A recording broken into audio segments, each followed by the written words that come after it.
আমাদের মধ্যে উপস্থিত আছে সাভার উপজেলা সুযোগ্য মাধ্যমিক শিক্ষা অফিসার, আমাদের মধ্যে উপস্থিত আছে শিক্ষক সমিতির সভাপতি মহোদয়, উপস্থিত আছে বিভিন্ন কলেজ মাদ্রাসার অধ্যক্ষ মহোদয় এবং বিভিন্ন স্কুল ও মাদ্রাসা সম্মানিত শ্রদ্ধেয় প্রধান শিক্ষক এবং সুপারিনটেন্ডেন্ট সাহেব, উপস্থিত আছেন নামাজ পড়তে শিক্ষকবৃন্দ, অভিভাবক, ছাত্রছাত্রীরা এবং প্রিন্ট ও ইলেকট্রনিক মিডিয়ার সম্মানিত সাংবাদিক ভাইয়েরা, আসসালামু আলাইকুম ওয়া রাহমাতুল্লাহি ওয়া বারাকাতুহু।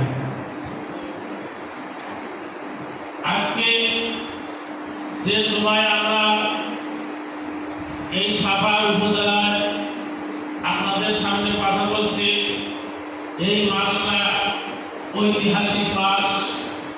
এই মাসটা জাতির জন্য একটা গুরুত্বপূর্ণ মাস। এই মাসটা মজলুম জনতার মুক্তির মাস।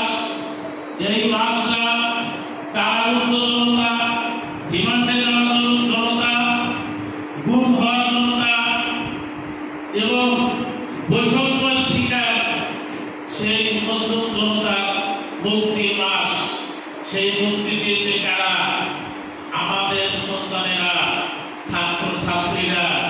সেলুট জানাই আমার সেই ছাত্র ছাত্রীদেরকে যারা নিজের জীবন পাকা করে দিয়ে দিয়েছে, ঢাকার বুকে রক্ত ঝরিয়েছে।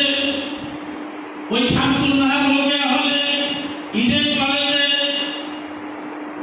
বিদ্যুৎ বন্ধ করে দিয়ে, মোবাইলের নেটওয়ার্ক বন্ধ করে দিয়ে যে রাত্রে কাল রাত্রে হামলা চালিয়েছিল, সেই এত কিছু উপেক্ষা করে তারা দাঁড়িয়েছিল শক্ত হয়ে যে আমরা এই জুলুম অত্যাচার আর সহ্য করব না। নিজের জীবন এবং ইজ্জত দিয়ে তারা আমাদেরকে মুক্তি দিয়েছে। আজকের এই সভা থেকে তাদেরকে সেলুট জানাই।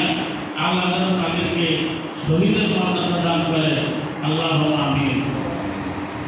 আজকের এই দিনে স্মরণ করছি আমাদের কিছুদিন আগে ঢাকার মাইলস্টোন স্কুল অ্যান্ড কলেজে মর্মান্তিক একটা দুর্ঘটনা, যেখানে শিশুরা, মায়েরা, অভিভাবকেরা, সম্মানিত শিক্ষকবৃন্দ দুর্ঘটনার শিকার হয়েছে।